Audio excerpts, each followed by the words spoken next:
Alright, let's talk about Mayor of Kingstown Season 4, Episode 6, which is titled with Kyle McLusky's inmate number, #081693, because if you thought the cartel was the biggest problem Mike had, you were wrong.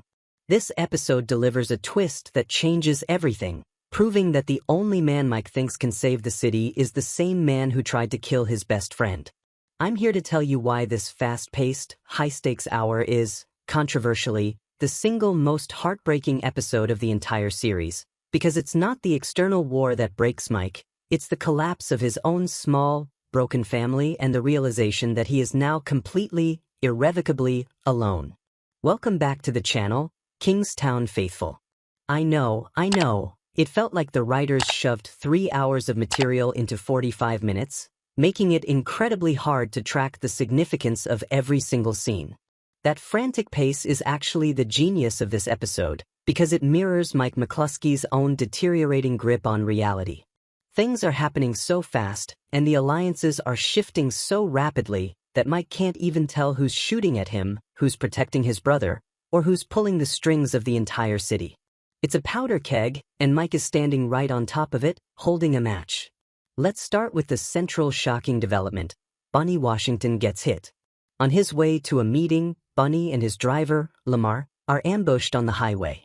4 or 5 shooters pop out of the tree line, firing into a bulletproof vehicle. And that's the first big question you have to ask yourself. In Kingstown, how is a bulletproof car not enough? It tells you that the people who want Bunny dead are professional, well-equipped, and surgical. Bunny takes bullets, we don't know where, but he's in critical condition. Lamar, the driver, jumps out, takes cover, fires back, and the shooters instantly vanish. Now, put your detective hat on, because that immediate disappearance is the first clue. Why run when you could easily finish the job on a wounded target? The ending of the episode pulls the rug out from under us when Mike visits Lamar and realizes Lamar has flipped. He's working for Frank Moses. Suddenly, all those little details click into place. Lamar was too calm. He took cover on the safe side of the car.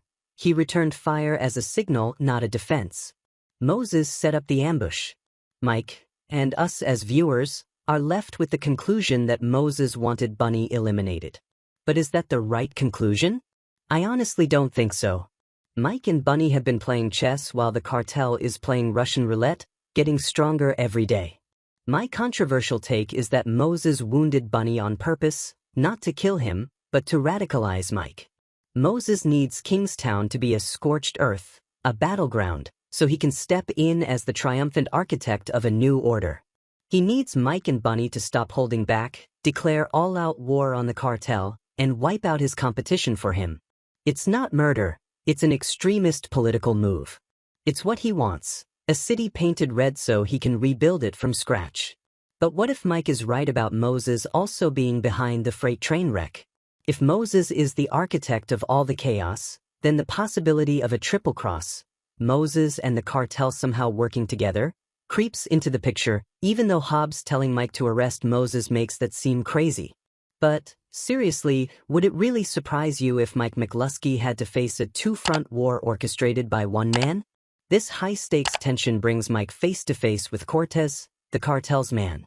Cortez is the anti-Moses, subtle, playing the long game by spending hours eating pancakes at a diner to maintain a low profile, controlling the violence remotely. When Mike corners him, Cortez drops the bomb. Friends of mine got hit by the tracks. For his friends, the Russian gangsters Moses beheaded in the first episode. This is the hidden detail that explains everything about the cartel's presence. They are here for vengeance against Moses, who escalated the violence first. Cortez confirms that Bunny is just a pawn. They are hunting the knights and rooks, mayors and kings, meaning Moses and, potentially, Mike himself.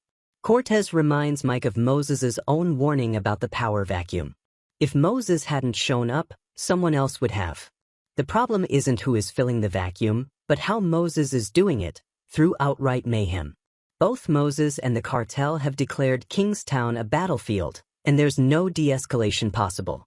Who do you think is more dangerous? The obvious, brutal gangster or the quiet, calculating man eating pancakes? Let me know in the comments below. But the real heartbreaker, The part that twists the knife is Kyle. The episode's title, #081693, is Kyle's ID, and it's a gut punch. Hobbs and Cortez, who are working with the cartel, moved Kyle to general population as leverage. It's a classic power play to bring Mike to his knees. Kyle, trying to keep his head down, is trapped. The prison is split into 3 hostile camps: Bunny's Crips, the Colombians, and Merle Callahan's Aryans. Mike has enemies in all 3. When Kyle finally calls, Mike's advice is simple: stay away from the whites. Mike knows their manipulative game, but it's already too late. In a brutal sequence, corrupt officers hand Kyle over to Roberto Cruz and the Colombians for a savage beating, a horrific act designed to break his spirit and show him Mike's power doesn't extend inside the walls. But then, the absolute, chilling twist. Callahan's men step in and rescue him. They save his life.